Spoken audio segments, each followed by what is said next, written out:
আমরা চলে এসেছি এনজেপি। তো এখানে এখন টয় ট্রেন যেখান থেকে ছাড়ে সেই স্টেশনটা যেহেতু ফাঁকা, সেখানে আমরা বসে আছি। খুবই মন খারাপ করছে।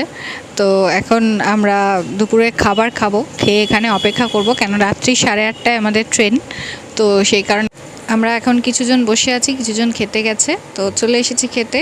অপশান ছিল মাছ ভাত না ডিম ভাত, তো আমি তো সবসময় ডিম ভাতেই আছি। যাই হোক, তো ডিম ভাত নিয়ে নিয়েছি এখন, তার সঙ্গে অনেকগুলো তরকারিও দিয়েছে। তো চলুন খেয়ে দিয়ে নিই, তারপরে বাকি কথা হবে।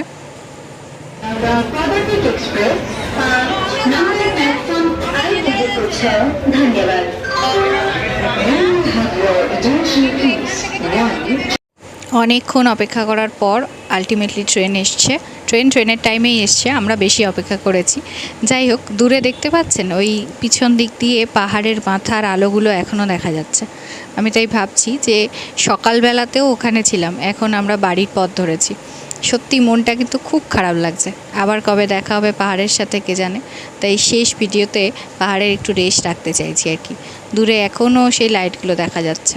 রাতের খাবার ভেজ চাউমিন, এটা খেয়ে এবারে শুয়ে পড়বো। প্রচণ্ড ক্লান্ত লাগছে, তারপর কালকে সকালে কথা হবে।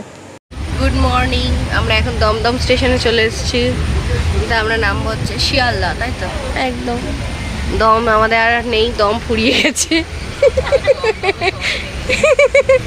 পুরো দম, পুরো সবাইকারই ফুরিয়ে গেছে। পিয়াসি এখন শ্বশুর বাড়ি যায় বলে সাজছে সিঁদুর পরে। সিঁদুর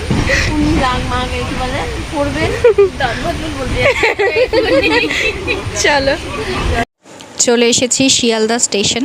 শিয়ালদা থেকে এবারে আমরা হয় ওলা ধরবো, নাহলে আমাদের বাড়ির বাস ধরবো। সেটা পরিস্থিতি বুঝে বোঝা যাবে। মানে যদি দেখি ফাঁকা বাস পাচ্ছি, তাহলে বেকার আর ওলাকে পয়সা দিয়ে লাভ নেই। তো সেরকমই একটা প্ল্যান নিয়ে আমরা আপাতত স্টেশনের বাইরে যাচ্ছি, সবার সঙ্গে বিচ্ছেদ হয়ে এবারে নিজেদের ঘরের পথে। পুরো অদ্ভুত একটা লুক হয়ে গেছে আমার। তো চলুন, বাস পেয়ে গেছি। ফাঁকাই ছিল বাস, কিন্তু বাস ফাঁকা থাকলেও কী হবে, রাস্তা কতটা ফাঁকা পাবো সেটাই হচ্ছে এখন সবচেয়ে বড় প্রশ্ন। কেন সাঁতরাগাছি জ্যাম হচ্ছে এখন সাংঘাতিক। তো সেই জ্যাম পেরিয়ে কখন যে বাড়ি পৌঁছবো জানি না। এবার আমরা তো বসেছি, সব ঠিক আছে, কিন্তু এখানে তার সঙ্গে যে এত কমলা লেবু নয়, মৌসুমি লেবু নিয়ে একজন উঠেছে, পায়ের ওপর পুরো সেই ব্যাগ রয়েছে। চলুন, তার কি অবস্থা হচ্ছে অলরেডি বন্যা তো 200 ছবি দিই। বন্যা কুইকেস্ট টাইমে বাড়ি গেছে, বন্যা কুইকেস্ট টাইমে বাড়ি গেছে। ওখানে কি সিগনালে থেমে গেছিল? হ্যাঁ। হ্যালো, আমাদের ফাইনালি ট্রিপ কমপ্লিট হলো। ওই পৌনে 6টা নাগাদ লেগেছিল। ফিরে রেডি হয়ে গেছি, চান টান করে ফ্রেশ হয়ে। তো ওখান থেকে যেটা পেয়েছি সেটা একটুখানি আপনাদের সঙ্গে দেখাচ্ছি। এই যে জিনিসটা দেখছেন, এই সুন্দর চাবি রিংটা আমাদের স্যার, প্রণব স্যার, উনি নিজে হাতে তৈরি করে প্রত্যেকটা ট্রেনিংকেও প্রত্যেকবার দেন, এবং তার সঙ্গে এই যারা ক্যাম্পে যায় তাদেরকেও দেন আর কি। তো এটা খুব সুন্দর একটা উপহার। এই উপহারের কোনো অমূল্য একটা উপহার। ওনার নিজের সময় নষ্ট করে, মূল্যবান সময় থেকে উনি এই সুন্দর জিনিসটা বানিয়েছেন। তো এটা একটা। আর একটা হচ্ছে এই পেনটা পেয়েছি আমরা। ওখানে তো একটা টুপি দিয়েই ছিল জানেন। এবার এই পেনটা হচ্ছে আমরা যে কম্পিটিশন হয়েছিল আপনারা দেখেছেন, সেই কম্পিটিশনে সবাইকেই প্রাইজ দেওয়া হয়েছে, কিন্তু ঘটনা হচ্ছে আমাদের দলটা ফার্স্ট হয়েছিল। তো আমাদের দলের জন্য সবার জন্যই পেনটা ছিল, কিন্তু আমাদের দলের জন্য আমি এই পেনটা পেয়েছি।